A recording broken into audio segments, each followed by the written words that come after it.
Salut tout le monde, j'espère que vous allez bien. Aujourd'hui j'ai envie de vous présenter un manga qui n'est toujours pas arrivé en France, il s'agit de Kaiju no 8. Alors évidemment, comme le manga n'est pas encore arrivé en France, j'ai dû découvrir la série en lisant les scans. Pas trop le choix. Alors si vous regardez cette vidéo bien plus tard et que le tome 1 est déjà sorti, bien entendu, allez acheter le tome 1 en librairie, cela va de soi. Et honnêtement, vu la pépite, je n'ai aucun doute sur la sortie prochaine de cette licence en France. Maintenant, reste à voir quelle maison d'édition va récupérer l'œuvre en premier. Alors avant de commencer cette vidéo, je vous rappelle que si vous kiffez mon contenu, que vous voulez donner plus de visibilité à la chaîne, la faire grandir, il suffit juste de laisser un petit pouce bleu, commenter, partager, vous abonner ou encore activer la cloche.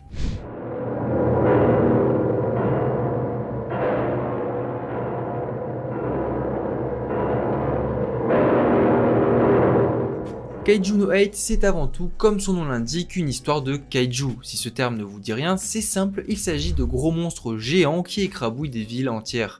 Et certains kaiju sont loin de vous être inconnus, car Godzilla par exemple en fait clairement partie, et c'est même le plus célèbre. Les kaiju se sont popularisés à partir des années 50 avec l'apparition du genre cinématographique Kaiju Eiga, cinéma de monstres en français.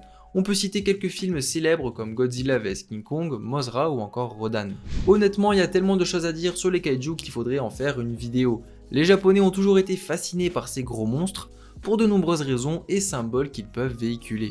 Bref, Kaiju no 8 c'est avant tout des grosses bébêtes qu'il va falloir gérer dans un Japon moderne. Mais un problème se pose qui n'est pas des moindres, comment se débarrasser de corps faisant plus ou moins la taille de 2-3 immeubles, et en plus j'ose même pas imaginer l'odeur. Et bien c'est là que notre héros intervient.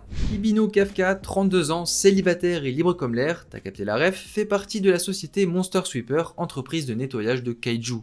Alors oui, c'est tout de suite moins classe que l'extermination de kaiju, mais le nettoyage après les batailles est certes une tâche ingrate, mais reste tout aussi indispensable. Dans le passé, Kafka et son ami Hashiro Mina se sont tous les deux fait la promesse d'entrer au sein de l'unité de défense, seulement tout ne s'est pas réellement passé comme prévu, Mina a tenu parole, a réussi à faire ses preuves, fait même partie des meilleurs éléments, et s'est construite une solide réputation. En revanche, Kafka, lui, comme vous l'avez vu, n'a pas atteint son but, loin de là, et en est réduit à faire les sales besognes.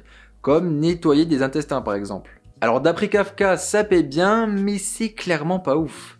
Cependant, un événement assez inhabituel va avoir lieu et va littéralement changer le quotidien de notre héros. Lors d'une mission de nettoyage, un kaiju va l'attaquer lui et son disciple et vont se retrouver tous les deux à l'hôpital. À peine réveillé qu'une sorte de mini kaiju ou plutôt un kaiju parasite va s'infiltrer et occuper le corps de Kafka, qui a pour conséquence de le transformer en kaiju totalement surpuissant. Pourquoi, comment, je ne sais pas, et lui non plus d'ailleurs, ce sont des mystères qui seront sans doute expliqués ou pas dans la suite du manga. Bon, pour résumer, nous avons un gars qui veut entrer dans l'unité de défense dans le but d'éradiquer les kaiju, mais devient lui-même un kaiju. Alors bien sûr, je vous laisse imaginer les conséquences. Cependant, Kafka n'en démord pas et reste focalisé sur son but et va même finir par réussir l'examen d'entrée de l'unité de défense, tout en dissimulant sa réelle identité sous peine de se faire exterminer, notamment par sa meilleure amie. Autant vous dire qu'il s'est mis dans un sacré pétrin. Voilà, vous avez le speech de base de Kaiju no 8. C'est un shonen tout à fait classique et encore sur certains points c'est très rafraîchissant, comme le fait que notre héros ait la trentaine passée. Et franchement, citez-moi des shonen avec des darons, on est d'accord, ça court pas les rues. Déjà cette prise de risque a très bien fonctionné avec moi et pour une fois suivre un personnage qui va totalement à l'encontre des codes du héros de shonen classique est hyper plaisant. Et puis même si Kafka est un personnage frustré n'ayant pas réussi à accomplir son rêve, il déborde de vie et d'humour. Car oui, Kaiju no 8 explore les genres de la science-fiction et l'horreur, mais c'est aussi un shonen très axé sur la comédie.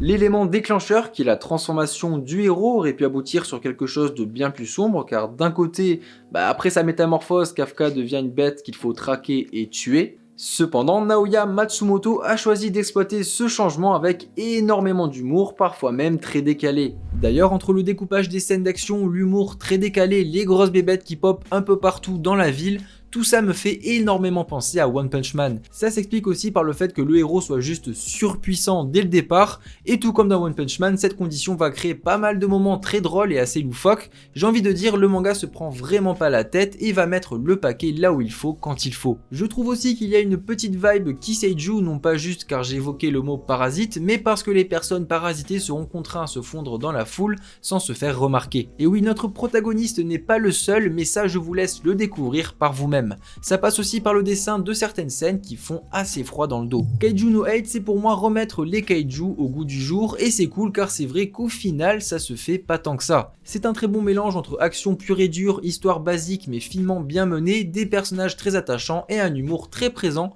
mais utilisé avec parcimonie. La recette fonctionne à merveille, du moins pour l'instant, donc je comprends déjà un peu mieux le succès phénoménal qu'il rencontre au Japon.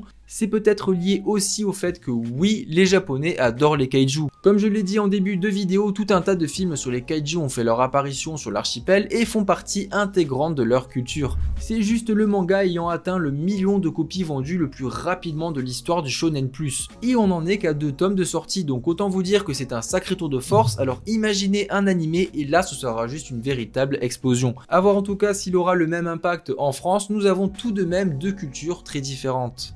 Dans tous les cas, faites-moi confiance, il ne fait aucun doute que la série arrivera en France très prochainement. Alors si je peux déjà commencer par répandre la belle passion et vous préparer à accueillir le tome 1 comme il se doit, c'est une mission accomplie. Bref, j'espère que tout comme Blue Period, je vous ai donné envie de vous lancer dans l'aventure, surtout qu'ici je trouve que c'est une œuvre bien plus facile à aborder. C'est léger, drôle, sérieux quand il faut, on part clairement sur de très bonnes bases pour ce nouveau shonen qui fait beaucoup parler de lui. Merci d'avoir suivi cette vidéo jusqu'au bout, j'espère qu'elle vous aura plu, n'hésitez pas à me donner vos avis dans les commentaires, moi je vous dis portez-vous bien et on se retrouve très vite pour une nouvelle vidéo sur la chaîne. Allez, tchuss!